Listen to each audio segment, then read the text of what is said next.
नमस्कार, आप देख रहे हैं राजस्थान 10 बजे और मैं हूं आपके साथ ज्योति पुष्पेंद्र सिंह। चलिए अब शुरू करते हैं संभागवार बड़ी खबरों का सिलसिला और सबसे पहले बात करेंगे जयपुर संभाग की, जो मेरे सहयोगी कृष्णकांत वशिष्ठ बता रहे हैं।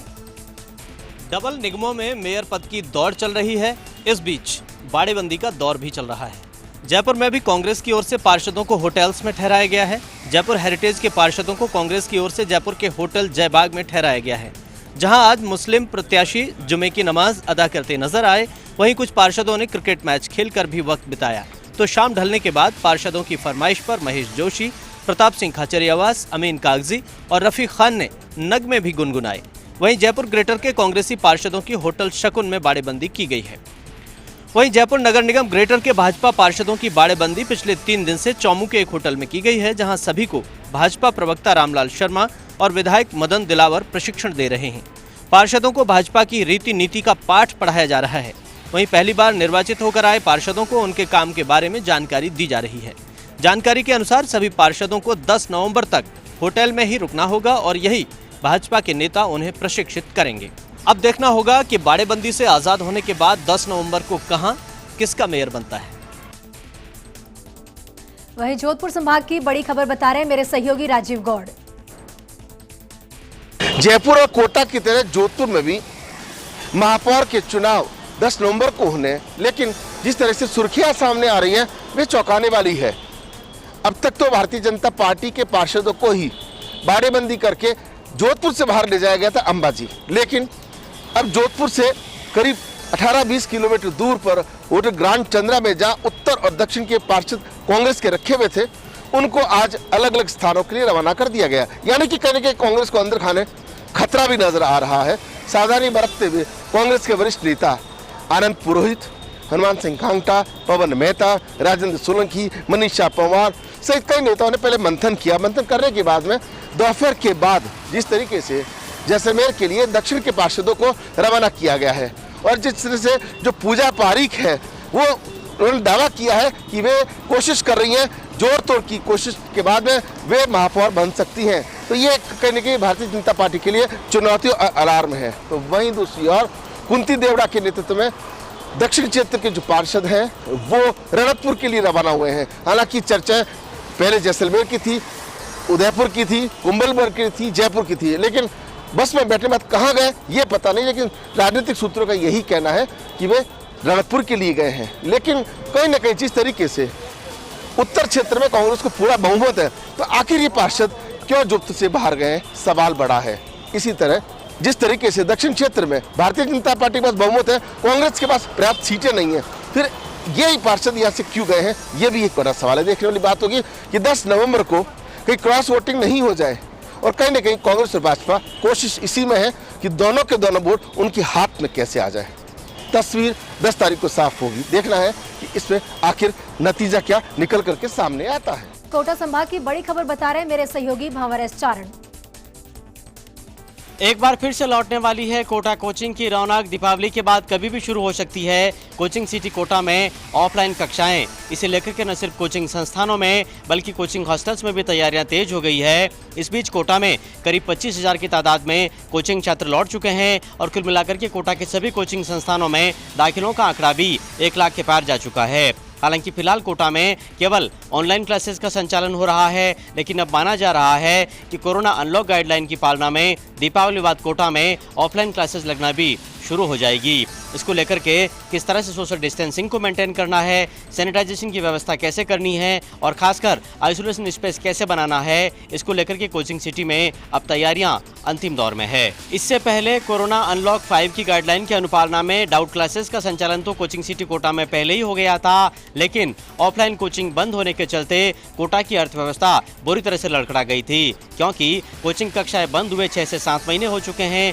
और कोचिंग के साथ ही कोचिंग पर आश्रित जितने भी कारोबार है उन सब में बुरी तरह से लोगों को हानि का सामना करना पड़ रहा था। कोचिंग हॉस्टल्स में तो हालात यहाँ तक बन गए थे कि कई कोचिंग हॉस्टल्स के मालिक तो सुसाइड तक कर बैठे। ऐसे में कोटा में कोचिंग कक्षाओं का फिर से शुरू होना न सिर्फ कोचिंग संस्थान संचालकों के लिए बल्कि कोचिंग हॉस्टल्स के लिए, छात्रों, अभिभावकों के लिए और साथ में कोचिंग पर आश्रित सभी कारोबारियों के लिए भी किसी संजीवनी से कम नहीं है।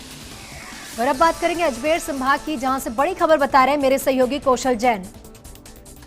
पुलिस की कामयाबी से जुड़ी है अजमेर संभाग की बड़ी खबर। पत्नी को मौत के घाट उतारने वाले हत्यारे पति को पुलिस ने किया गिरफ्तार। शातिर हत्यारे आशिक अली ने घटना को लूट की ओर घुमाने का भी किया था पूरा प्रयास। अजमेर के रामगंज थाना इलाके में 4 दिन पूर्व घर में अचेत मिली विवाहिता के उपचार के दौरान मौत के मामले का पुलिस ने आज खुलासा कर दिया।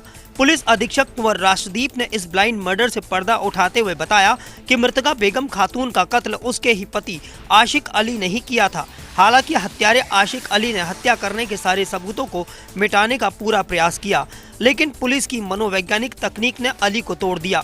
गहन पूछताछ के बाद उसने अपनी पत्नी को मौत के घाट उतारना स्वीकार करते हुए तरीका ए वारदात भी बता दिया।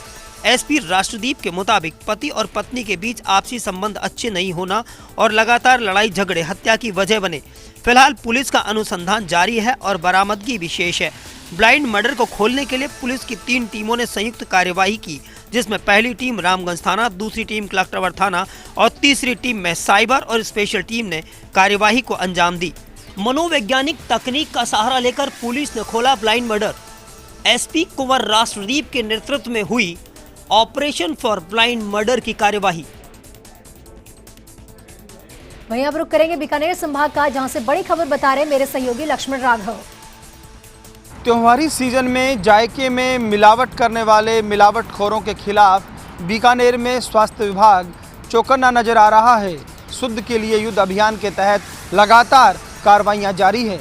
सीएमएचओ डॉक्टर बीएल मीना के निर्देश में करीब 1.5 दर्जन मामलों में कार्रवाई की गई है। कार्रवाई के मामलों में मावे से लेकर अचार तक शामिल है। खास तौर पर खराब मावे की शिकायतें ज़्यादा मिल रही हैं, साथ ही साथ सिंथेटिक मावे की बात भी कही जा रही है। तो वहीं अचार में मिलावट की बात को लेकर भी सीएमएचओ ने कार्रवाई की है।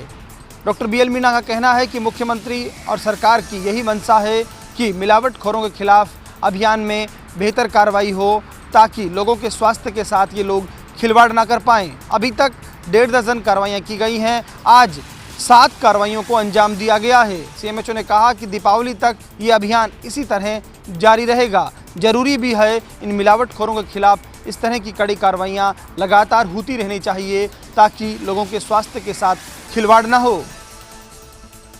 और वहीं उदयपुर संभाग की बड़ी खबर बता रहे डूंगरपुर से हमारे सहयोगी पुनीत।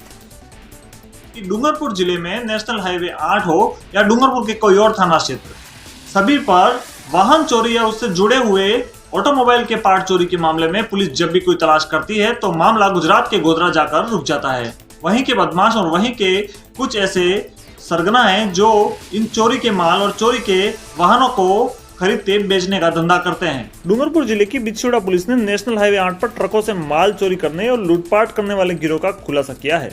मामले में पुलिस ने गिरोह के सरगना को गिरफ्तार किया है। बिछोड़ा थानाधिकारी मोहम्मद रिजवान की माने थाना क्षेत्र में NH 8 पर पेट्रोल पंप के पास खड़े एक ट्रक से 28 अक्टूबर की रात को 54 MRF के टायर चोरी हो गए थे। पुलिस ने मामला दर्ज कर तफ्तीश की तो मामला गुजरात तक घूम गया। गुजरात निवासी एक आरोपी को MP से गिरफ्तार किया गया है।